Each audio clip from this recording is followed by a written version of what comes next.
In the last few lectures, we have been examining unidirectional transport.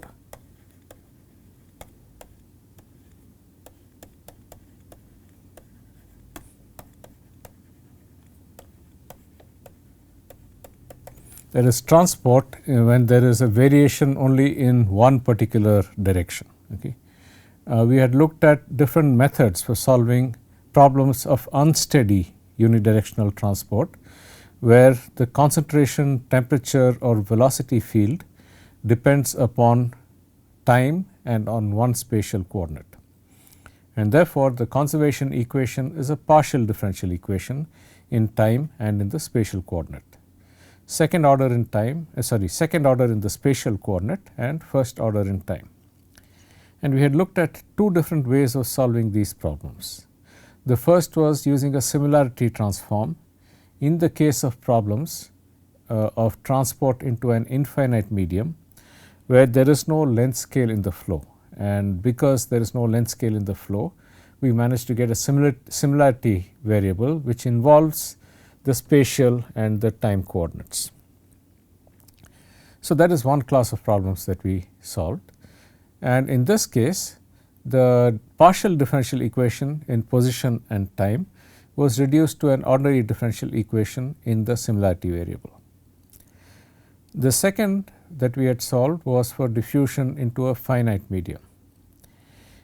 In that case, there was a length scale in the problem, and therefore, there was a time scale for diffusion over that length, and a similarity transform could not be used.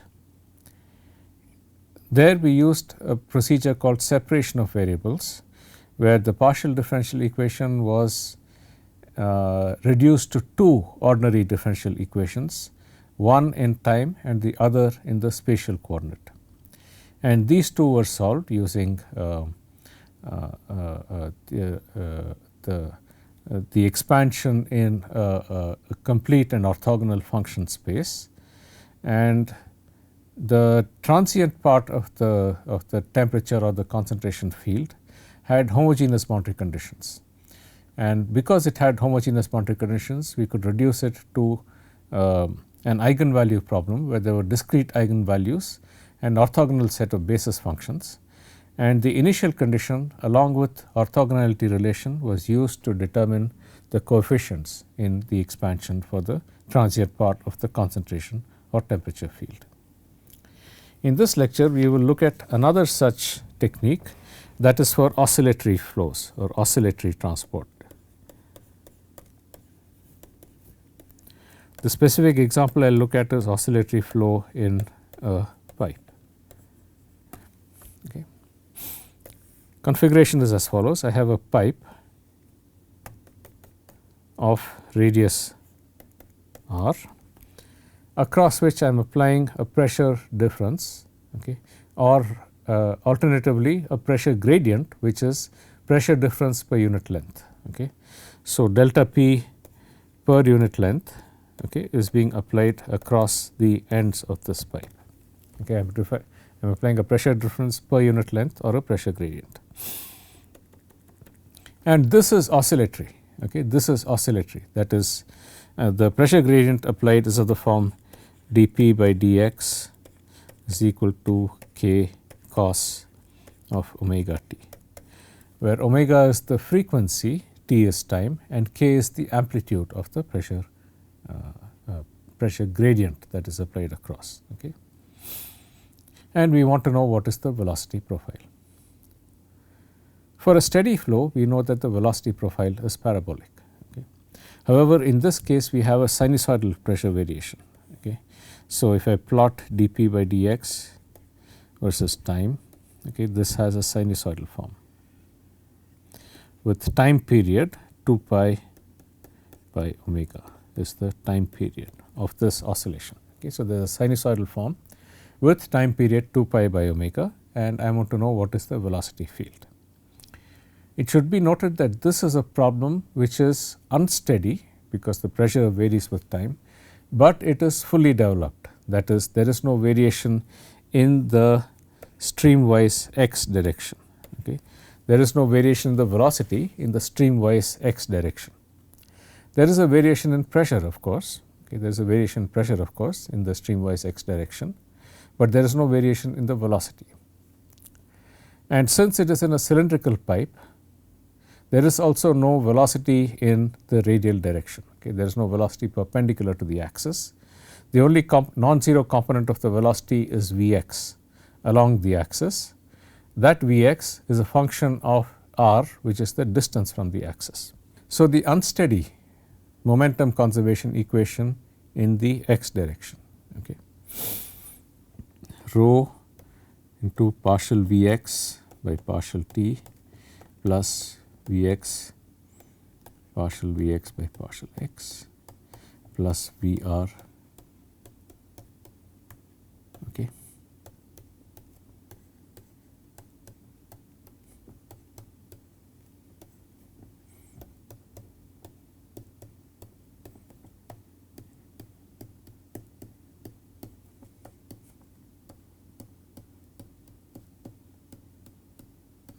Okay, for an axisymmetric flow. Okay, so, that is the momentum conservation equation. Left side is the inertial term, partial Vx by partial t is the acceleration. The other two are the convection terms, V dot grad V. Okay. On the right side I have the pressure gradient plus the diffusive terms. Okay. For the particular case we are considering fully developed, that means that there is no dependence on x. That means that partial Vx by partial x is equal to 0, okay, because there is no dependence on x. There is also no cross stream flow, there is no flow perpendicular to the axis. That means that Vr is equal to 0, okay. That means that Vr is also equal to 0. And on the right side, the second derivative with respect to x is equal to 0 because it is fully developed. The velocity field does not depend upon x. Therefore, the equation becomes rho partial Vx by partial t is equal to minus partial p by partial x plus mu by r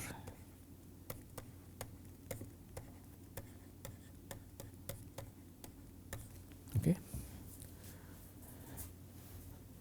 So, that is the momentum conservation equation, and if I substitute this form for the pressure gradient, I will get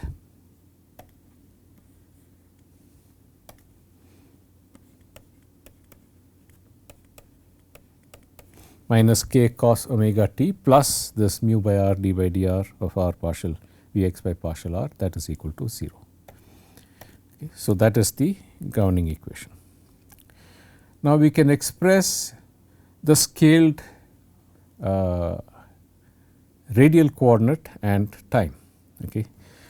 If the total the total radius is r, then it is quite easy to see that the scaled radial coordinate is equal to r by capital R. Okay. And we have a scaling for time as well, because that there is a time period of oscillation. Okay. There is a time period of oscillation. So, t star I can write it as omega times t. Okay.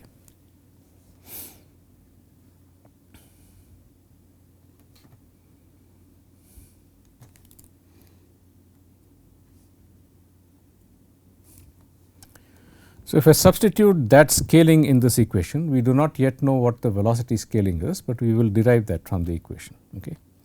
If I substitute this into the equation, I will get rho omega partial Vx by partial t star is equal to minus k cos of t star plus mu by r square into 1 by r d by dr of r partial Vx by partial r.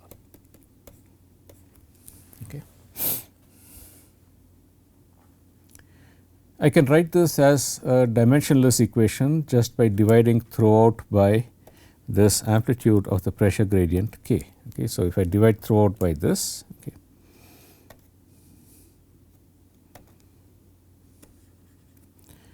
I will just get rho omega by k and mu by k r square. Okay. I just divided throughout by the pressure amplitude k. And in the resulting equation, you can see that cos of t star, that is dimensionless. that means that the other two terms also have to be dimensionless just from consistency. Okay. So, the scaling for the velocity can be based on any one of these two terms.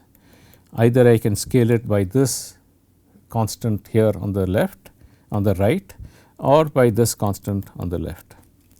On the left is the inertial term. So, if I scale it by the factor on the left, that will be the inertial scaling. Okay. Right is the viscous term. So, if I scale it by the factor on the right, I will get a viscous scaling. Okay. For the present case, we will use the viscous scaling for the present calculation. Okay. So, I will define V x star, okay, is equal to mu V x by k r square.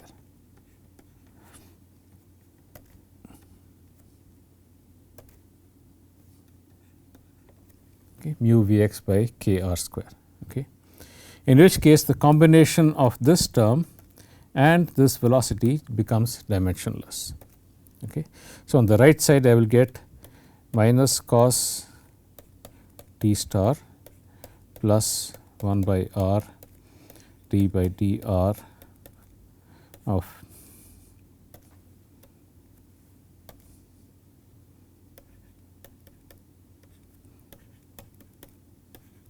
partial V x star by partial r star square. Okay, that is on the right side. On the left side, what is it? Okay, so, this implies that V x is equal to k r square V x star by mu. Okay.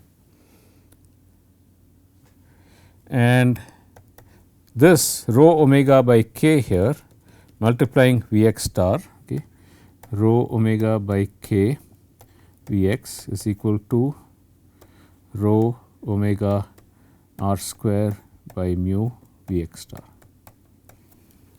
Okay.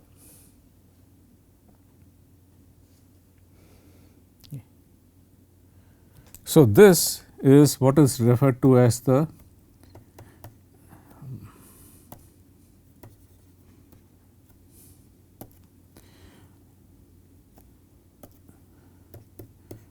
R e omega. Okay. R e omega is a Reynolds number based upon the frequency of the pressure pulse. Okay. The normal Reynolds number is defined as density times velocity times the length scale. Okay. In this case, there is density, the frequency and length square divided by mu. You can easily verify that that is a dimensionless parameter. Okay. So, I get on the left side, I will get this parameter R e omega partial V x star by partial t star. Okay. This, the forcing function here is cos of t star. Okay. And we know that cos of t star is equal to the real part of e power I t star. Okay. Cos t star is a little difficult to solve because I have a time derivative as well. Okay. The solution in this case will generally be a linear combination of cos t and sin t. Okay. However, if I define cos t as the real part of e power I t, okay, and I define a complex velocity v, okay, okay, I define this as the real part of a complex velocity v x dagger.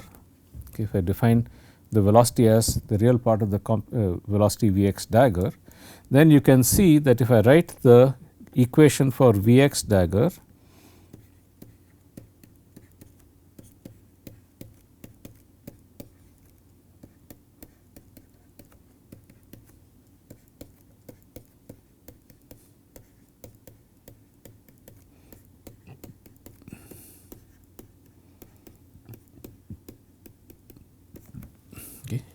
this is an equation for a complex velocity field, okay, because the forcing term is of the form e power I t star.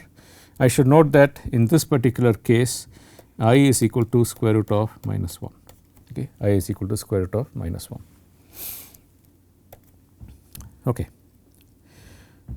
You can see that this equation, okay, if you take the real part of this entire equation,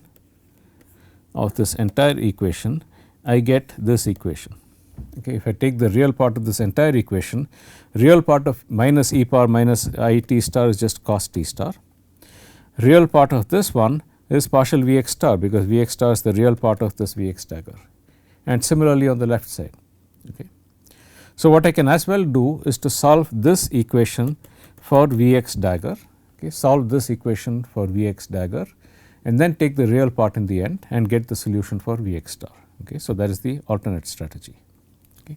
So, solve this equation for V x dagger, take the real part, and you will get the equation for V x star. Okay. So, this is the equation we have to solve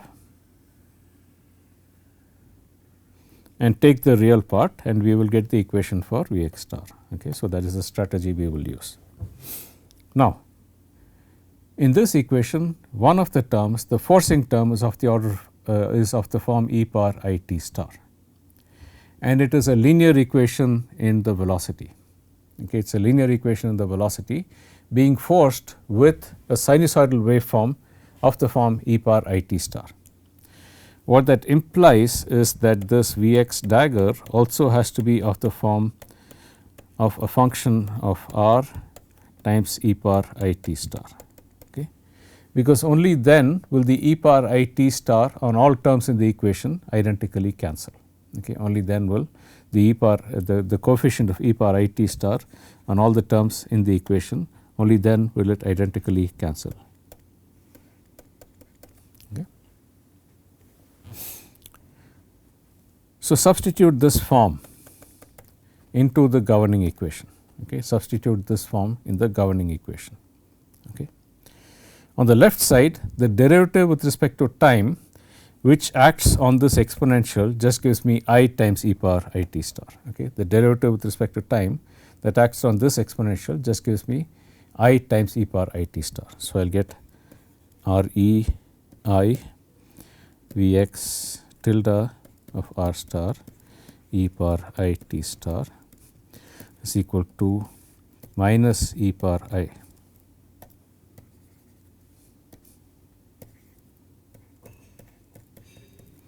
plus 1 by r partial by partial r of r partial V x tilde by partial r e power I t star. Okay. And you can see these exponential terms cancel out on all the terms in the equation. Okay. The exponentials cancel out on all the terms in the equation. Okay. And I get an ordinary differential equation now, because V x tilde is only a function of r. Okay. So, I will get r e I V x is equal to minus 1 plus 1 by r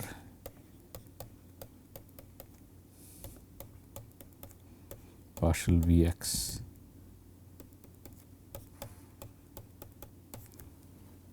okay. Let me just write that again for clarity.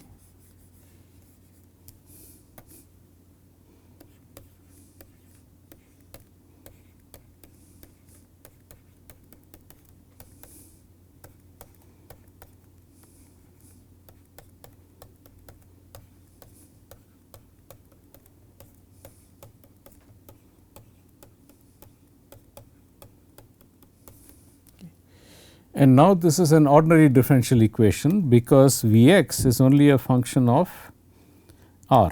Okay. V x is only a function of r. Okay.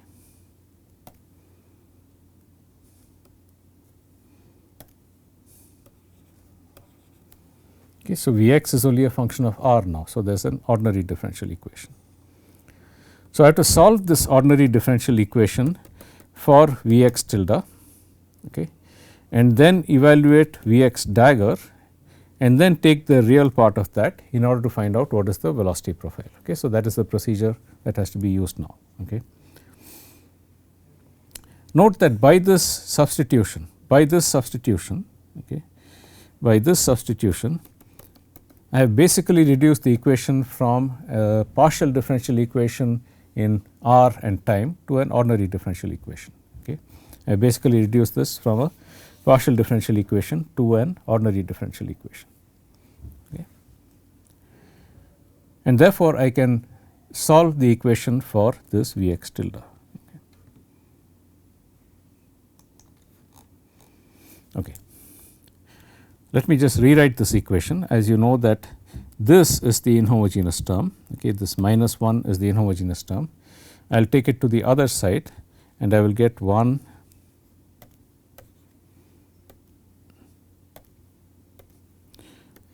is equal to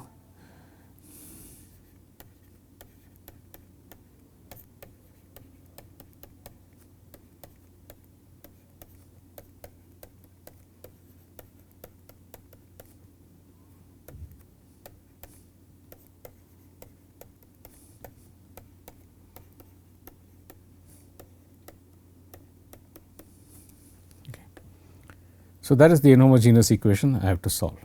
Okay. What are the boundary conditions? Okay, what are the boundary conditions for this? Obviously, at the surface, okay, r is equal to capital R, V x has to be equal to 0. Okay. Alternatively, r is equal to capital R implies r star is equal to 1. Okay. So, that is the condition at the wall of the tube. Okay.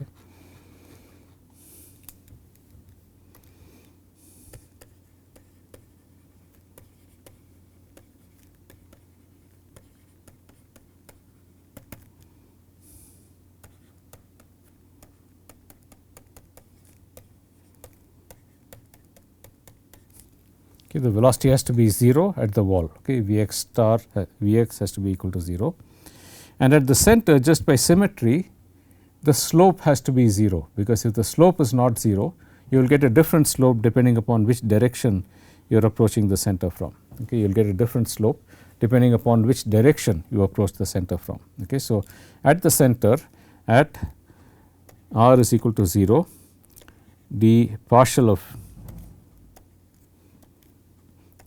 V x by partial r is equal to 0. Okay. So, that is the second boundary condition. Okay. And this translates to dV x tilde by dr is equal to 0 at r star equal to 0. Okay. So, this is the equation and the boundary condition that has to be solved to calculate what is V x tilde. From V x tilde, I multiply it by e power I t to get V x dagger, and the real part of V x dagger is the velocity that I actually want, which is the scaled velocity V x star. Okay, so, that is the procedure. Now, how do we solve this equation? Okay. D square V x by dr square plus 1 by r dV x by dr, okay, minus I r e omega V x, this is equal to 1. Okay. So, this is an inhomogeneous equation. Okay. This is an inhomogeneous equation. Solution consists of two parts. One is the general solution, which is the solution of the homogeneous equation.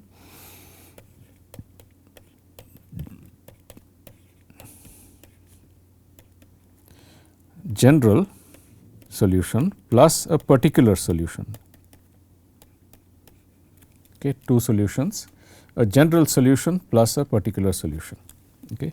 The general solution is the solution that satisfies the homogeneous equation without the particular integral. Okay. The general solution is the solution that satisfies the homogeneous equation without the inhomogeneous term. Particular solution is any one solution that satisfies this the inhomogeneous equation. Okay. Any one solution that satisfies the inhomogeneous equation. For the general solution, d square V x general by dr square plus 1 by r d V x general by dr minus I r e omega into V x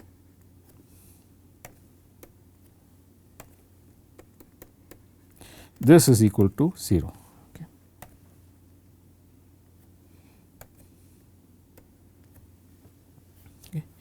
And we can reduce this to a familiar form by multiplying it throughout by r square. Okay, I multiply throughout by r square. So, I get r square here, and here I will just get r, and here I will get r square. Okay, multiply throughout by r square. Okay. Now, you can see that the first two terms on the left are equidimensional in r. So, I can scale r by any value and those two terms will not change. The third term on the left is not. Okay.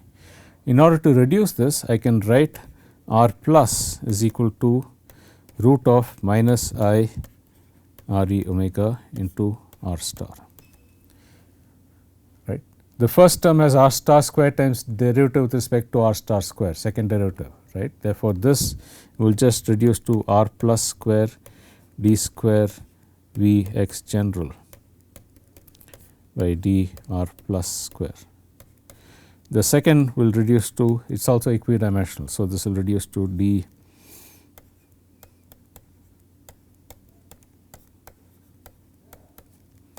and the third term will just be equal to r plus square v x general. This is equal to 0. Okay. So, this can be identified as a particular case of the Bessel equation. The general equation for the Bessel equation is of the form x square d square y by dx square plus x dy by dx plus x square minus n square into y is equal to 0. That is the general form of the Bessel equation.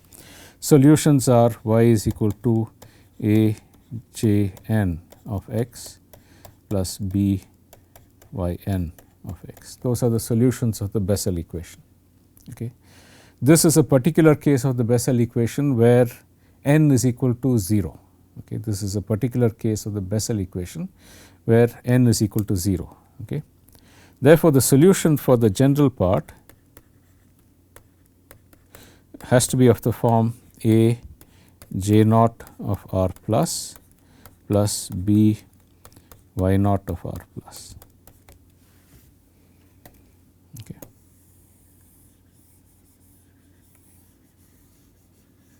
Okay, so that is the general solution. R plus I can substitute from here. Okay. For r plus I can substitute from here. Okay. So, therefore, V x general is equal to a j naught of root of minus I r e omega r star plus b y naught of root of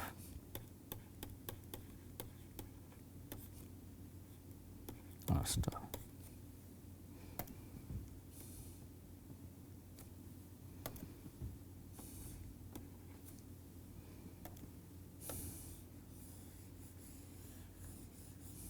Okay. So, that is the equation. Okay.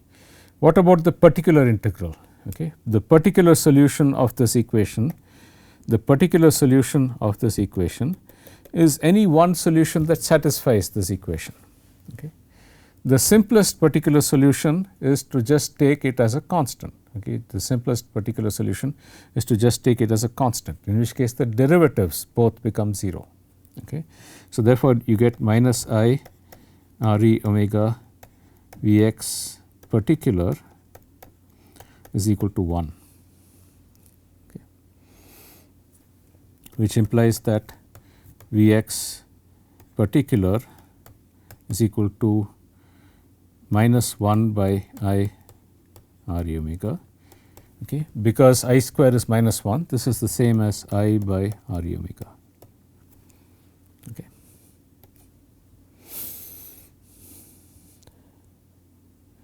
The total solution is of the form V x is equal to a j naught of root of minus I r e omega r star plus b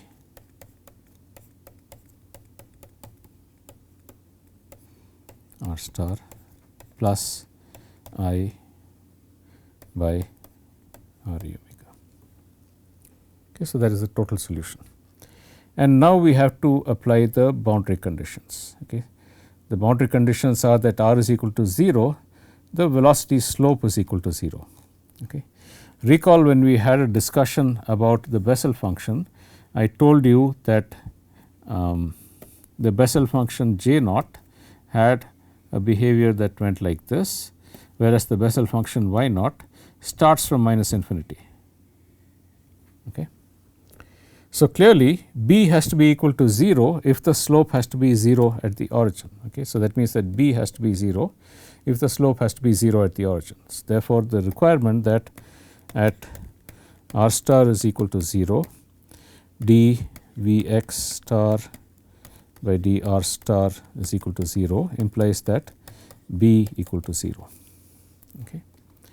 And the other condition is that at r star is equal to 1, v x star is equal to 0. Okay. Using that you can find out what is the value of this function a. Okay. Using that you can find out what is the value of this function a. Okay. And the solution for this ends up becoming of the form I by r e omega into 1 minus j naught of root of minus I r e omega r star by j naught of root of minus I r e omega. Okay. You can easily see that at r star is equal to 1, this term here is equal to 0, is equal to 1, and therefore, the velocity is equal to 0. So, this is the final solution for V x dagger, V x tilde star. Okay. Okay. Okay. And then we have V x plus is equal to